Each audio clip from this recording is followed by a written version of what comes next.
네, 오늘은 외래 접수실에서 일일 마감을 하는 방법 설명드리도록 하겠습니다. 일일 마감은 접수실에서 마감이라는 부분을 통해서 마감을 치는 현재 시점까지의 금액을 확인하고 미수라든지 현금 수납액, 카드 수납액 등을 확인할 수 있는 곳이고요.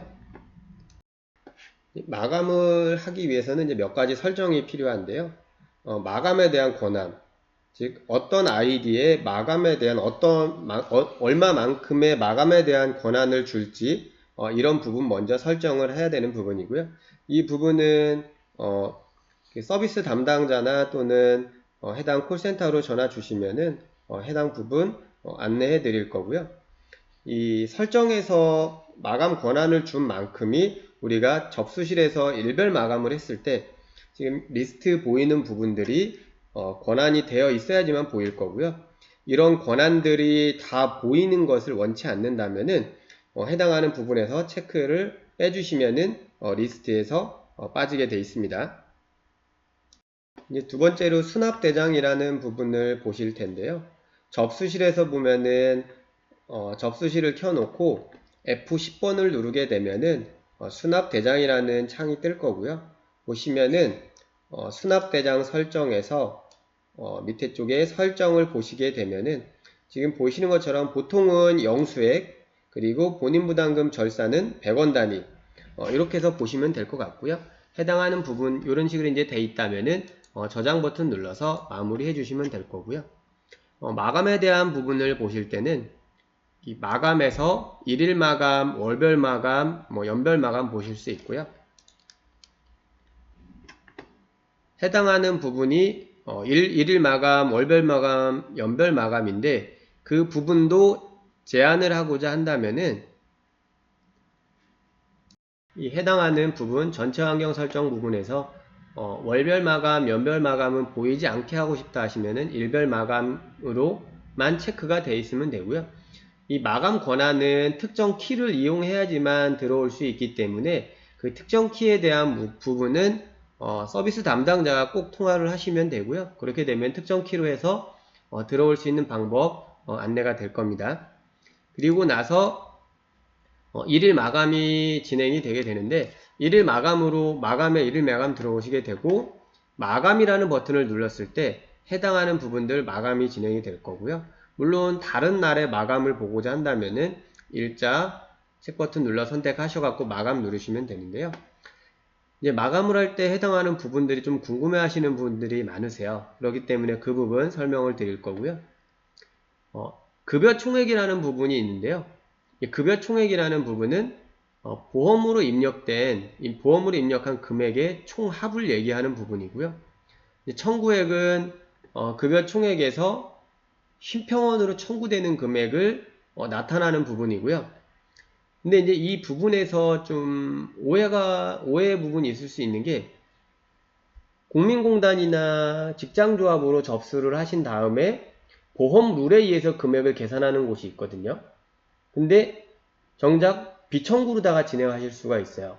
그렇기 때문에 비청구에 대한 부분도 급여 총액 부분으로 다 들어가는 거기 때문에 그 부분은 보험가의 기준으로 들어가는 거기 때문에 급여 총액에는 비청구로 된 환자들까지의 금액도 모두 들어간다는 것을 참고하시면 될 것 같고요.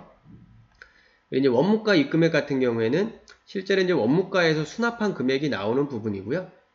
본인 부담금 같은 경우에는 이제 환자가 그 부담해야 될 금액이 나오는 부분이고요. 이제 계산진료비 같은 경우에는 진료실에서 컴퓨터가 룰에 의해서 금액이 계산된 부분이고요.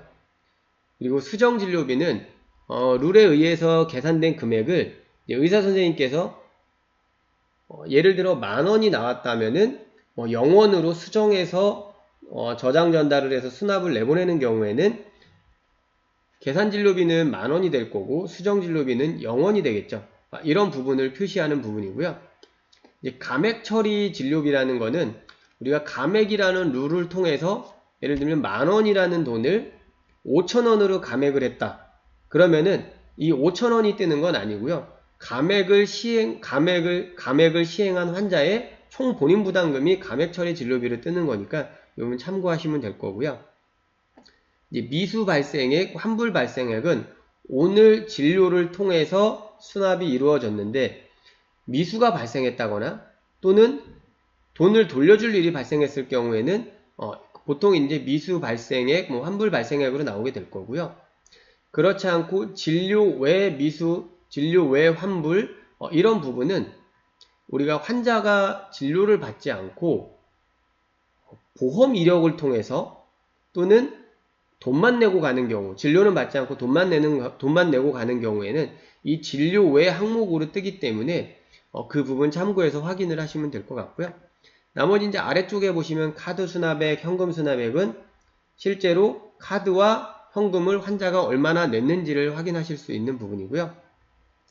간혹 수납 금액이 틀린 경우에는 카드 체크기에서 나오는 그 전표를 확인하시고요. 그 전표와 카드 수납액을 일일이 확인을 하시는 방법밖에 없어요. 그렇게 이제 확인을 하신다면은 카드 수납액과 혹시 불일치하는 부분을 확인을 하실 수가 있을 거고요. 예, 간혹 선납금으로 처리하는 부분들이 있으면은 이 선납금 부분에 나타나게 되니까 이 부분 참고해서 보시면 되겠습니다.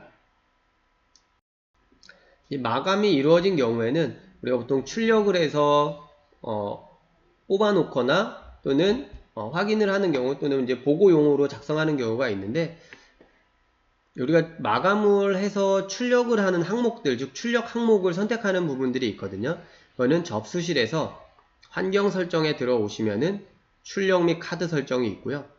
그 출력 및 카드 설정에서 보시면은 9개까지 선택이 가능한데 어떤 항목을 출력할 건지 사용자가 선택을 하실 수 있고요. 그 선택한 부분을 어떤 프린터로 출력할 건지 보통은 영수증은 정식 영수증, 프린터는 일반 프린터, 그리고 프린터 설정은 병원에서 갖고 있는 프린터를 선택을 하시게 될 거고요.